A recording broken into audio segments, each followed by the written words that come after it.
It was a public forum. So I obviously tried to call them to get it removed, but it was a public holiday, and for the next 8 days, this thing was second on the Google results for my name, which I'm sure a lot of people Google every day. And I just lost it. I think these were like the longest 8 days of my life. And the second it finished, I called them and I said, please remove it. Just for all the curious listeners, I ended up having nothing. It wasn't an STI. It was basically just like a little pimple or whatever it was. And I was telling this crazy story just to the experience of that doctor telling me like your identity is the result of something bad, or, so, to that, I just want to say, can I be me? Yeah, can you be you? Well, I guess I can be me, and also I can write everything about me on public forums and celebrate myself. After a story like that, how dare you ask me why I love this podcast? Honestly. I don't know. Listen, it is sometimes hard to be you and to come out and say, this is me, no apologies. Speaking of STIs, I have a question for you. What star sign would you ascribe to each STI that you can think of? Listen, I know all the STIs. Scorpio. All of them Scorpio. Happy birthday, Scorpios. Happy birthday. We love you. Hope you're, having fun. Yeah, I don't know. I think herpes for the lips, like I know there's types of herpes, but the ones that on your lips that 90% of society has, so, feel free to drink from my water bottle. I don't care. But I think that would be probably a Gemini vibe, because Geminis are all about communicating, talking, spreading themselves around like there's no tomorrow. Yeah. Sounds pretty fair. So Sagittarius is meant to be, what, travelling and intellectual? Whatever you are is What's what a it travelling is. STI? Traveling STI, most of them, I would say. Exactly.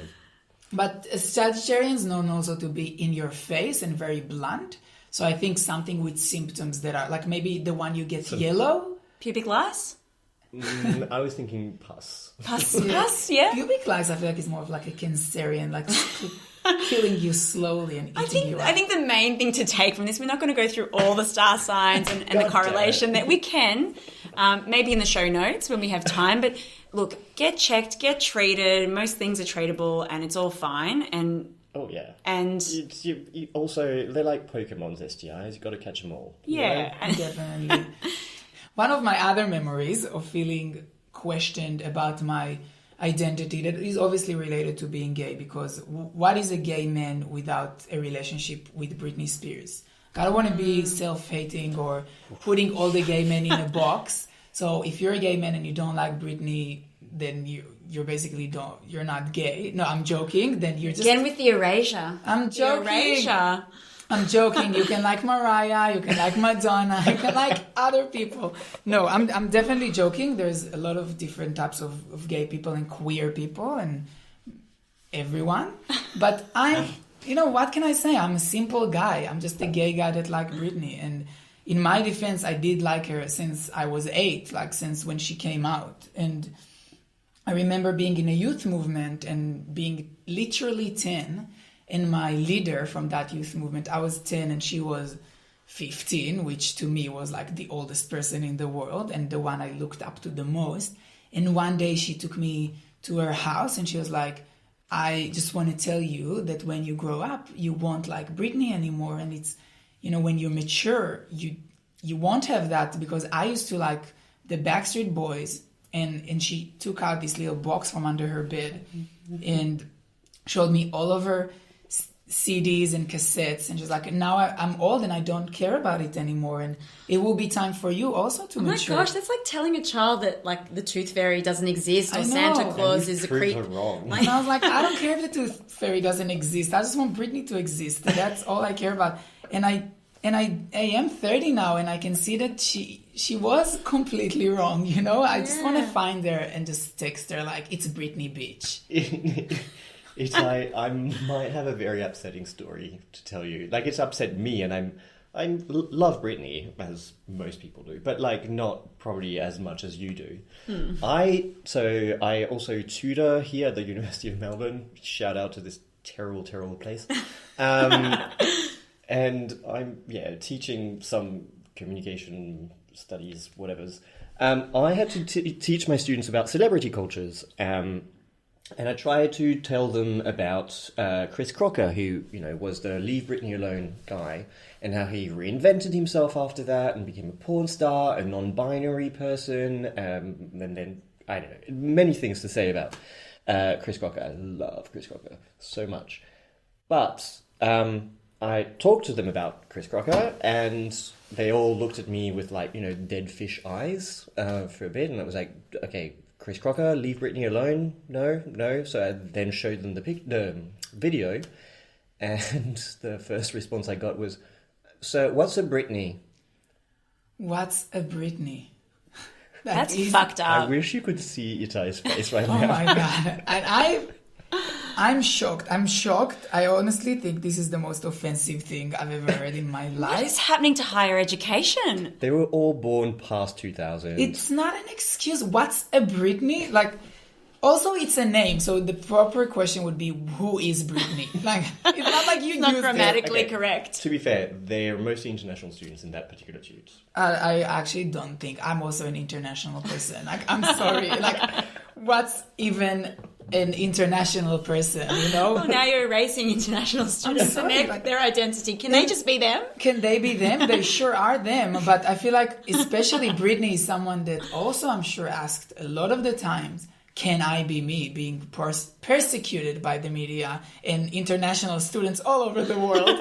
And I just think, and there's videos of her saying, I never get my way. I never get my way. And she keeps on saying that, and everyone's like, no one cares. And then, I don't know, I just feel like if we're talking about this episode about people being erased and questioned, Britney is also someone that should be mentioned because no one knows the amount of work and things and ideas that she puts in. Did you know that the Oops, I Did It Again and the Babe One More Time video clip was her idea? Doing it at a school. They wanted to make an animation video in space for the first single over her entire career. That's dumb, And then 20 years later, for people to ask what's a Britney? It's so disgraceful. Where has this my God. nanny state we live in gone? Political correctness gone mad? Livid. I am livid. Well, I kind of want to ask. Sorry I sprung this on you. You need time to process. It's just all these things, you're a kid and you're if I knew that I would grow up to still like Britney being 30 and having people ask what's a Britney, or if I knew that I would be 30 years old and a gay man out of the closet and all that means is to be sitting on your couch swiping yes and no on Tinder and never meeting anyone, I would be like, what's a Britney? Maybe I shouldn't be me if that's what's waiting on the other side. This dystopia. I want to bring this back to some positive message for our listeners, because we've all shared a bit of our own experience of being erased or being questioned about our fluid and crazy identities. What's your advice for people when they get questioned or when they get told, hey, what you identify as today isn't real, or I don't buy that, that's not legit? I don't know that I necessarily have an answer from my own personal experience. I can talk to you about my mother and how she deals with it, though. How does she deal with it? I will tell you this one little story. So she lives in France with my dad. They're still married. And she, calls me once a week. Thank God it's only once a week these days. It used to be way more.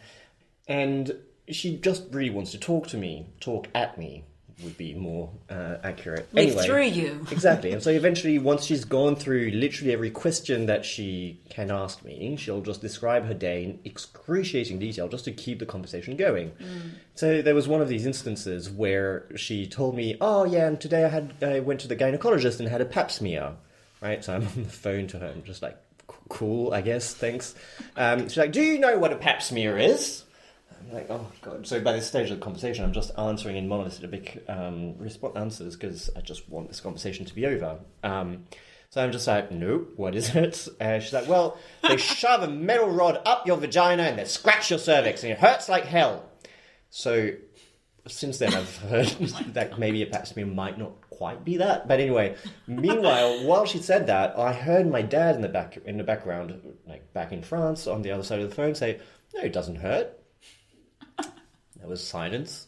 My dad, by the way, is a medical doctor, so that's where he was coming from. Your mother is also a doctor in her own way of life and of experience. So there was silence on the phone, and then my mum said, "I'm sorry, what?" And then my dad's like, in English, but with a French accent, he says, "Oh, there is no nerve endings in the cervix, so you can't, it doesn't hurt."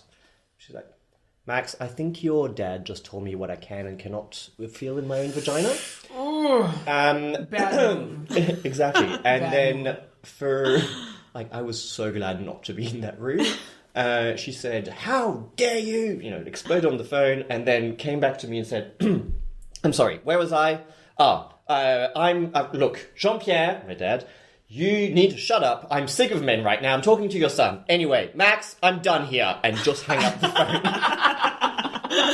So, you can affirm your own identity sometimes, even though people around you are crushing it. Wow. So I think you've learned a lot from this woman about how to stake your claim and say exactly who you are. And now listeners can know. And now our listeners know to get checked for STIs, to get a regular pap smear. This has become a public health podcast as opposed to... This has always been. This has always been. Wow. And also there's nothing as satisfying as hanging up on someone. Hanging up the phone on someone. Yes, there is. Being hung up on when your mum is in that state. Oh my God. You're like, okay, I'm done. Exactly. I do not need to deal with this. I think we should end all of our episodes like that. Just like, I'm done. Wow. Thank you, Max, for that amazing lesson for everyone around pap smears and what does or doesn't feel good in their bodies. And I know that you have a lot of dear friends that are listening to the podcast that you'd like to acknowledge. And we always want to acknowledge our listeners out there who make this show the best fun ever. So, I've been told I need to give shout outs to people because otherwise I'll be pilloried. So, and also I'm only going to mention the people that I have converted to listening to the podcast, right? There's a few of them, and this is my bid to get free stickers. The stickers. The stickers are on, and I also want to say that people are still messaging us thinking, and like, do you still send stickers? I'm like, yes, I will send stickers until the day I die, just so you know. There's a few in A1 Bakery as well. If you just want to look at the stickers, they're in the toilets there. So, I have to say hi to Beck, Fiona, Gemma, Noni, Ben, Laura, Zach, C, Kim Yen, Maddie, Rosie, Wafa, and Laura Bouclette. So that's who I have to say thank you to.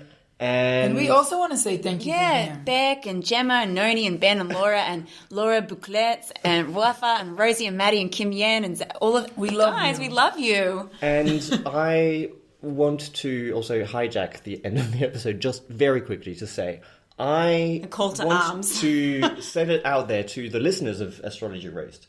How amazing would it be if they organised a live episode? Like in front of a live audience, we can all be there. We can ask questions live to they looking at me like they hate me right now. Anyway, and also maybe even, speed dating. Like could be great, animated by your two hosts.